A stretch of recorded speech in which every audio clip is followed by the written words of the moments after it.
সহকর্মীবৃন্দ, আজকে garments solution BD যে সিইও রয়েছেন, যে ওনার রয়েছেন, তার অনুরোধেই আমার এই স্মার্ট গার্মেন্টস কর্মী চ্যানেল, আবার বলছি স্মার্ট গার্মেন্টস কর্মী ইউটিউব চ্যানেলের কাজ করার সময় অনুরোধেই এই উপস্থাপনা, তার অনুরোধেই বিশেষ করে আমার সাথেই কাজ করছেন তিনি।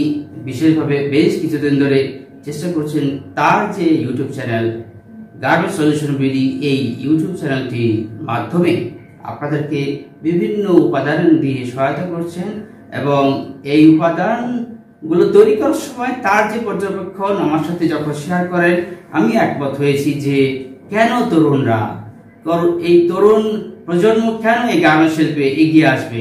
আপনারা লক্ষ্য করুন, বিভিন্ন কলেজ বিশ্ববিদ্যালয় থেকে পাশ করে বিভিন্ন সরকারি চাকরির পিছনে ঘোরেন। প্রয়োজন আছে মেধাভিত্তিক যে সকল জায়গা, তারা সরকারি চাকরিতে যাবেন, কিন্তু আপনারা জানেন সরকারি যে কোটা, যে সরকারি যে আসন সংখ্যা, সেই খুবই সীমিত। কিন্তু আপনার সেখানে দুর্নীতি বলেন, সেখানে জানি না বলাটুকু কতটুকু সঠিক হবে।